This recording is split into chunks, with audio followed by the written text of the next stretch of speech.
XHTEC. ¿Quieres conocer más de tus impuestos? ¿Saber tus derechos como contribuyente? Sintonízate en Frecuencia Fiscal, un programa de análisis, difusión e investigación, con los contadores públicos Hugo René Ortiz y Luis Alberto Padrón. ¿Eres emprendedor, estudiante o empresario? Frecuencia Fiscal es para ti. Te invitamos a que seas parte de esta nueva cultura en los impuestos. Comenzamos.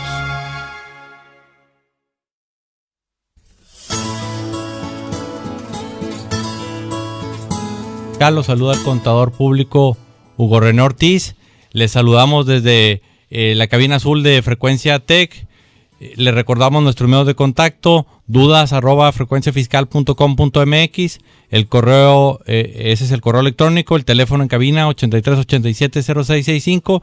Y les recordamos que estamos en el programa Frecuencia Fiscal desde esta tarde de viernes, que pues aquí en Monterrey, ahora sí que para no perder la costumbre, pues tenemos una temperatura algo fresca. A inicios de la semana estuvo el tiempo agradable, mas sin embargo ya el día de hoy el clima o la temperatura ha estado algo fresca, ¿no? Y bueno, en el tema fiscal, digamos que también hay novedades, cambios o situaciones que parece que se aclaran y veremos si realmente esto es favorable o no. Bueno, primeramente tenemos por ahí un tema que por ahí ya está el proyecto de la primer anteproyecto de la primera resolución miscelánea del 2015 y tenemos varias cosas interesantes. Un tema es relacionado con la cuestión de la contabilidad electrónica, ya que por ahí, si recordamos y hacemos memoria, lo que era al final de 2014, por ahí en la séptima modificación de la resolución miscelánea, dieron un respiro a los contribuyentes en cuanto al envío de la contabilidad, y me refiero al catálogo de cuentas, me refiero a la balanza de comprobación, y había un diferimiento para el 2015. Más sin embargo, hay que recordar que la resolución miscelánea tiene una vigencia anual y esta vigencia concluía el 31 de diciembre de 2014. Se publicó la miscelánea correspondiente a 2015 y, oh sorpresa, ese famoso diferimiento que habían agradecido los contribuyentes a finales de 2014 ya no aparecía. Y por ahí estaba la duda si esta prórroga seguía vigente para 2015 o si de plano pues había sido una mala broma de parte de la autoridad. Resulta que ya la autoridad se pronunció y confirmó que esta prórroga pues sigue vigente, por lo que digamos que los contribuyentes no tienen de qué preocuparse en cuanto al envío de información de balanza, catálogo, etcétera, del ejercicio 2014, sino que todo esto empezará hasta el 2015 en base a lo establecido en la resolución miscelánea para 2015. Y bueno, pues este es un tema favorable para los contribuyentes. Otro punto relevante y hasta cierto punto calientito es la cuestión que por fin la autoridad liberó una serie de preguntas relacionadas con la contabilidad electrónica. Por ahí en la página del SAT, en el apartado de contabilidad electrónica, están 44 preguntas y respuestas relacionadas con el tema de la contabilidad electrónica. Dentro de las preguntas vamos a comentar algunas. Se confirma o se deja claro los periodos para el plazo del envío de la contabilidad electrónica. Se hace referencia que para las personas físicas y las personas morales con ingresos iguales o mayores a los 4 millones de pesos, en el ejercicio 2013 enviarán la información a partir de enero y esto se hará en el mes de abril. Aquellas personas físicas que tengan ingresos menores a 4 millones lo harán a partir de enero del 2016. Por ahí también se aclara el tema de que se requiere una cuenta de mayor y una subcuenta, salvo que el sistema contable únicamente maneje cuentas de mayor. Dentro de las preguntas, y que algunas de ellas pareciera que en lugar de aclarar la situación crean mayor confusión o se requiere un análisis más profundo, está una, por ejemplo, donde la voy a leer textualmente. En el caso de que tribute en el régimen de arrendamiento y no lleve ni utilice la herramienta Mis Cuentas, se debe enviar la información contable, catálogo de cuentas y balanza de comprobación, y la respuesta es sí, está obligado a enviar la información contable en archivos electrónicos. Y esto causa duda o causa confusión, primeramente.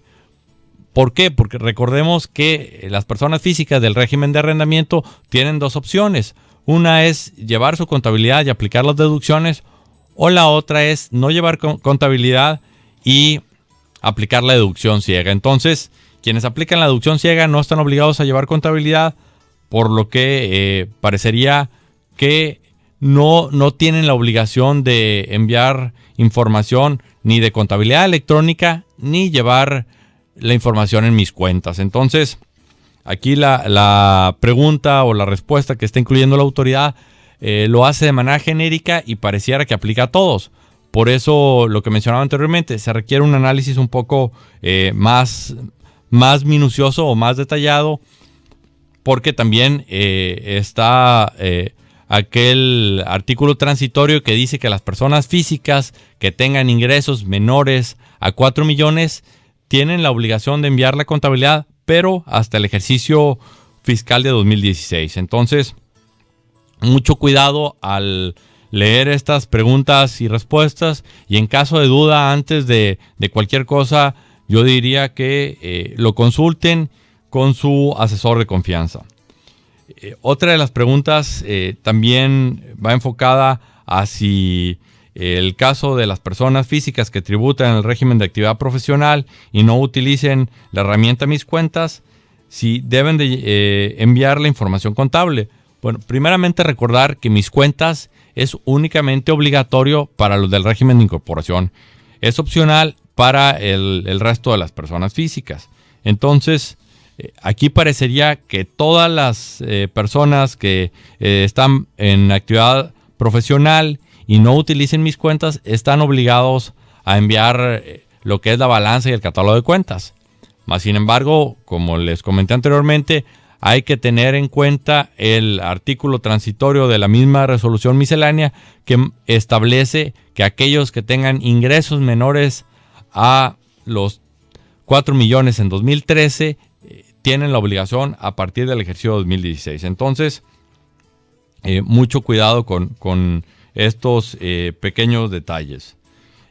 Aquí otra de las preguntas en cuanto a las balanzas de comprobación. Dice, si los saldos de la balanza de cierre afectan los saldos iniciales del siguiente ejercicio, es pregunta. Y aquí la autoridad dice, sí, efectivamente, debe haber una continuidad entre los saldos finales de un ejercicio y deben de corresponder con los saldos iniciales del siguiente ejercicio. Es decir, con lo que yo terminé en un ejercicio, debo iniciar en el ejercicio siguiente. Otra de las preguntas dice, ¿qué pasa si no tengo operaciones durante el periodo? Es decir, si la balanza de comprobación del mes está en cero, no tiene movimiento, ¿qué pasa? ¿La debo enviar? Y aquí la respuesta es sí, se debe enviar, porque la obligación es enviarla independientemente si se tenga o no se tenga movimientos. Otra de las preguntas es relacionada a que en cuanto a los CFDI, que por ahí dentro de los requisitos o de las especificaciones de lo que son las pólizas, se establece que se debe hacer mención del monto. Entonces aquí la duda es, ¿qué pasa si la factura era de 5,000 pesos y yo di un pago parcial de 3,000? ¿Qué cantidad debe ir? ¿Los 3,000 que fue el pago o los 5,000 que es el monto del CFDI? Y aquí la respuesta es que debe de ir el monto del CFDI para efectos de que se pueda cruzar la información. Otra de las preguntas es relacionado con la cuestión de, por ejemplo, la depreciación que se calcule mensualmente, si en la póliza contable donde se registre la depreciación se debe adjuntar lo que es el papel de trabajo, y aquí la respuesta es no es necesario adjuntar el papel de trabajo. Otra de las preguntas, y que esto se ha prestado un poco a confusión, y es quizás debido al lenguaje que se utiliza en la redacción de la disposición, es en cuanto al famoso XML que ampara las operaciones. Si este XML se debe de adjuntar como tal en la póliza, o si es suficiente con que se señale el folio del CFDI. Porque pareciera que en términos tecnológicos es algo muy diferente el adjuntar el XML como tal que únicamente el señalar el folio fiscal. Y aquí la autoridad dice que únicamente se debe de identificar el folio del CFDI, es decir, el famoso UUID es el que se debe señalar.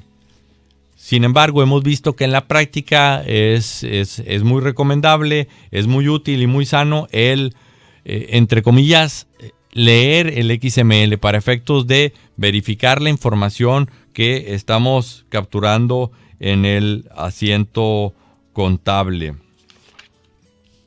Otra de las preguntas que vienen por ahí es ¿qué pasa con el auxiliar de cuentas? Porque en la estructura de la información sabemos que viene lo que es la estructura del catálogo, lo que es la estructura de la balanza, lo que es la estructura de la póliza contable, pero ahí viene perdido, digámoslo así, algo que señalan como un auxiliar de cuentas.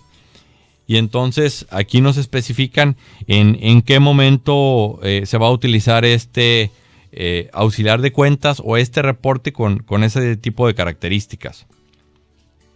Y aquí señala que se enviará cuando la autoridad lo solicite en el ejercicio de sus facultades de comprobación.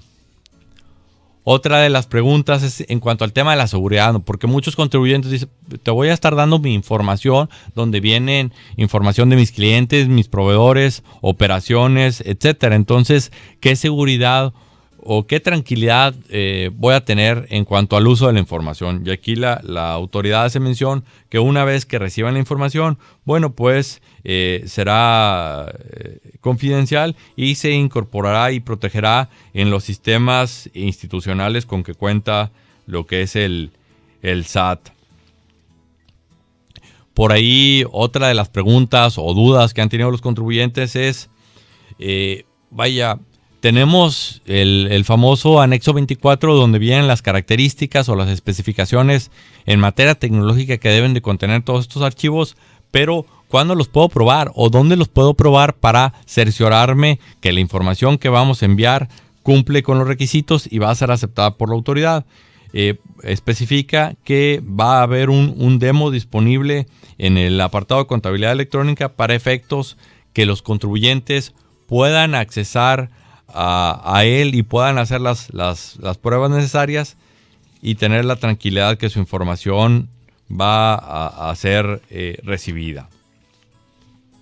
Y bueno, entrando a lo que es el tema del día de hoy, por ahí aquellos que nos siguen en Facebook y en las demás redes sociales, lo titulamos cierre de ejercicio o prueba de confianza. Y a lo mejor algunos se preguntan, ¿prueba de confianza? ¿Qué tiene que ver con el tema fiscal o en qué se relaciona? Bueno, aquellos que han entrado a la página de Facebook y los que no, se lo recomiendo. La página es Frecuencia Fiscal. Pueden accesar a través de www.facebook.com/Frecuencia Fiscal. Y como imagen del programa del día de hoy, por ahí pusimos una especie de un problema matemático, ¿no? Que son 5 número 2, y por ahí el primero vienen los diferentes operaciones de suma, resta, multiplicación y demás, y viene un resultado, viene un 0 y luego se repiten los mismos 5, 2 y luego dice un 1, viene un 2, un 3, un 4, un 5, y lo que son los signos de suma, resta, multiplicación se dejan en blanco para efectos de que cada quien haga las operaciones y obtenga los resultados que se desean. ¿Y por qué lo pusimos así? Bueno, porque creemos que este año así va a pasar con la declaración anual. Con la información que hoy en día tiene la autoridad, prácticamente pues ya sabe qué hiciste, con quién lo hiciste, cuándo lo hiciste, cuánto ganaste, etcétera. Entonces esta información o la declaración anual que vas a presentar este año va a ser una prueba de confianza para ver la autoridad qué tanto confía en ti. Porque en el transcurso del año tú le estuviste proporcionando de manera consciente o de manera inconsciente información a la autoridad, y ahora cuando le envíes la declaración anual va a tener oportunidad de verificarlo. Por eso en programas anteriores hemos estado haciendo mucho énfasis que el ejercicio 2014 es un cambio de paradigma, es un cambio radical en cuanto a cómo la autoridad está obteniendo información, cómo la está analizando, cómo la utiliza y cómo el contribuyente cada vez tiene que hacer uso de los medios tecnológicos para efecto de cumplir con las obligaciones fiscales, ¿no? Entonces, si lo vemos fríamente, la autoridad prácticamente tiene toda tu información. ¿Qué es lo que faltaría? Así en términos generales, bueno, sería quizás el tema de las depreciaciones, porque sabe que compraste un activo, pero no sabe cuál es la tasa de depreciación que estás utilizando. También, ¿qué otro dato faltaría? La cuestión de los no deducibles, porque la autoridad sabe o tiene conocimiento de todas las compras que hiciste, pero desconoce si algunos de ellos, de acuerdo a la naturaleza del gasto o a la forma en que este se llevó a cabo, no cumple con los requisitos fiscales y por lo tanto no se considera una deducción fiscal. ¿Qué otro dato le falta a la autoridad? El tema de la variación de tipo de cambio, ¿no? Si tú realizas operaciones en dólares, bueno, si estas operaciones te generaron un beneficio, una ganancia o te generaron una pérdida. Esta información no la conoce el SAT. ¿Qué otra información no tiene sobre ti, contribuyente? Bueno, el tema, en el caso de las personas morales, la cuestión del ajuste anual por inflación, ¿no? Que sabemos que esto tiene que ver con el comportamiento de tus cuentas de balance, tus cuentas de activo, tus cuentas de pasivo y el comportamiento de la inflación, para ver si al final del año el tema de la inflación te generó un ingreso o te generó una deducción. Entonces, si se fijan, prácticamente son 4 los conceptos que la autoridad desconoce de ti, que son las depreciaciones, el ajuste anual por inflación, los no deducibles y las variaciones de tipo de cambio, ¿no?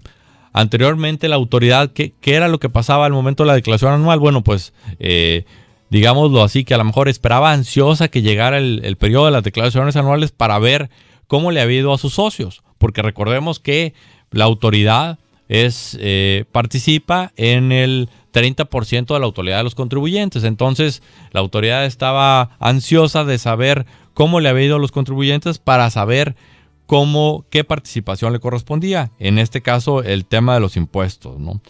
Pero, pues, ahora en 2014 las reglas cambian y la autoridad ya tiene gran parte de la información, por lo que creemos que a partir de 2014 ya no es una declaración anual, sino es una prueba de confianza para efectos de, contribuyente, en el transcurso del año tú me estuviste proporcionando determinada información a través de diferentes fuentes y quizás a lo mejor no fuiste tú directamente, sino fueron los terceros con los que interactuaste. Entonces, ahora que tú me vas a proporcionar la información de manera directa, ¿qué me vas a proporcionar y cómo me la vas a proporcionar?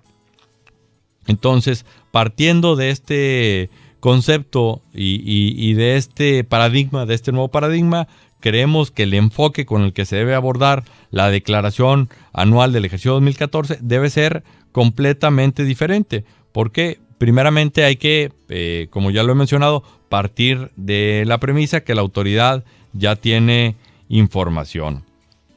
Ahora vamos a ver qué información yo como contribuyente le he estado brindando a la autoridad en el transcurso del año.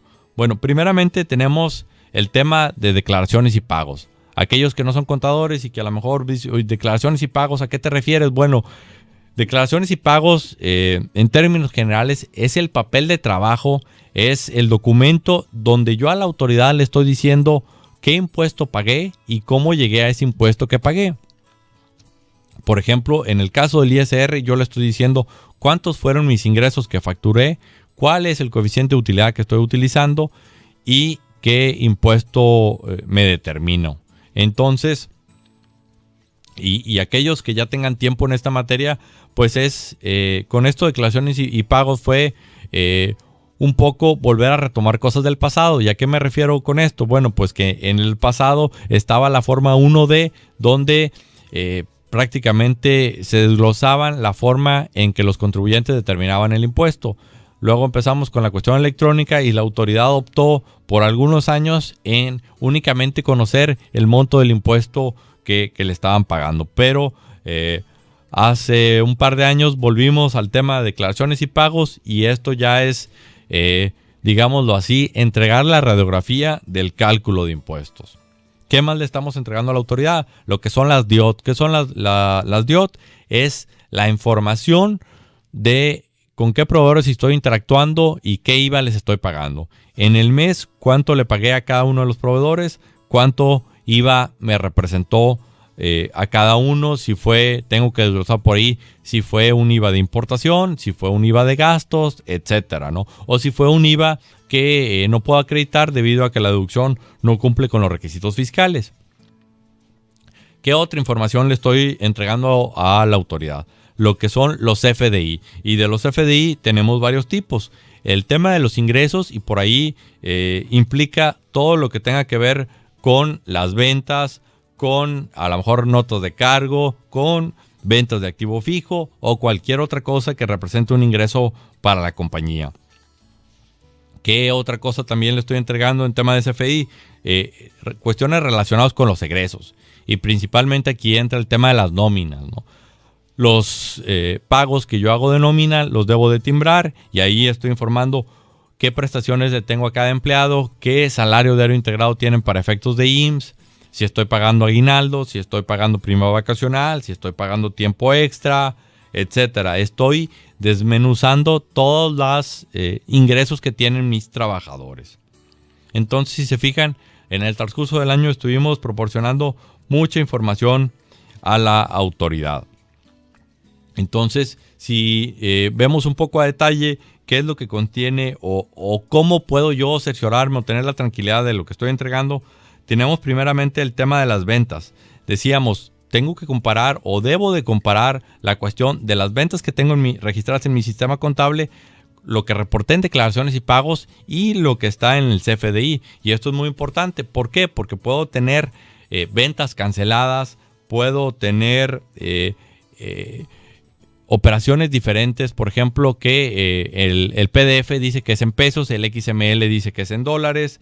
Puedo tener diferentes supuestos donde, si yo confío plenamente en el sistema de facturación o la información que se está enviando al SAT, puede ser que haya incongruencias. Y recordemos que el SAT, la información que tenga, pues la utilizará para fiscalizarte. Entonces es importante que si tú cancelaste alguna factura, bueno, que efectivamente tu sistema de facturación lo haya reportado como cancelada y en la página del SAT aparezca como cancelada. Que el tema de las nóminas, ¿no? Que todas las nóminas estén timbradas. Y esto es importante verificarlo porque recordemos que al inicio del año hubo una prórroga donde permitieron timbrar varios meses de forma diferida, por ahí del mes de marzo, de abril, y al inicio hubo muchos problemas donde algunas nóminas no se timbraron, otras se timbraron dobles, etcétera. Entonces aquí hay que verificar la información del sistema de nóminas, si es que tengo, con la información de las nóminas timbradas y también con la información que tengo en mi contabilidad. Y siguiendo con el tema de los FDI, bueno, tengo que contar con los FDI del IMSS, tengo que contar con el CFDI del 3% de nóminas y también con los FDI de los pagos que haga el SAT. Recientemente nos dimos cuenta de manera sorpresiva que lo que es el SAT, el Servicio de Administración Tributaria, está expidiendo CFDI, y los que nos ha tocado ver, el concepto que aparece en ellos es de derechos, productos y aprovechamientos. Algo curioso es que estos documentos, la fecha que aparece por ahí es del 31 de diciembre del 2014 con la hora de las 23:55. Sin embargo, la fecha de timbrado es ya del ejercicio 2015, ¿no? Entonces, aquellos que no se han percatado de esto, les sugerimos que revisen los CFDI que les han expedido, porque por ahí se pueden encontrar con un CFDI por parte de la autoridad. ¿Qué otro tema está relacionado aquí con el el CFDI, bueno, recordar que al inicio del año el SAT dio una prórroga a todas las líneas aéreas para efectos de que en los primeros 6 meses del año no expidieran los CFDI de los vuelos que tuvieran en los primeros 6 meses. Entonces, si tú hiciste uso de los servicios de alguna línea aérea en los primeros 6 meses del año, para efectos de contar con la deducción, requieres el CFDI de la línea aérea. Entonces, aunque hayas viajado en los primeros 6 meses y solicitado el CFDI en fecha posterior, te lo debieron de haber entregado. Otro punto es la cuestión de los CFDI. Recordemos que para efectos fiscales, como requisito de deducción, el principal es el RFC, que tu RFC esté correcto, ya que si tu RFC no está correcto, eso quiere decir que en el repositorio del SAT, donde están todos tus XML, por ahí no va a aparecer y por lo tanto el SAT, te va a desconocer esa deducción y no la vas a poder ejercer. En cuanto al IVA, ¿qué debemos de tener cuidado? ¿Qué hay que considerar? La cuestión de las DIOT, ¿no? Las DIOT que, como decíamos, ahí viene la información del IVA que está relacionado con tus erogaciones, y eso tiene que ver con la información que tú mes a mes estuviste vaciando en lo que son declaraciones y pagos. En esta declaraciones y pagos, donde se desglosaron las operaciones, cuántos, las erogaciones, si todo era para generar ingresos grabados o si parte era para ingresos exentos, si se compraron bienes de importación, si se compraron bienes de activo fijo, etcétera. Toda esta información a lo largo del año tú ya la estuviste vaciando, y por eso es importante verificar que coincida con lo que tengas en tu contabilidad.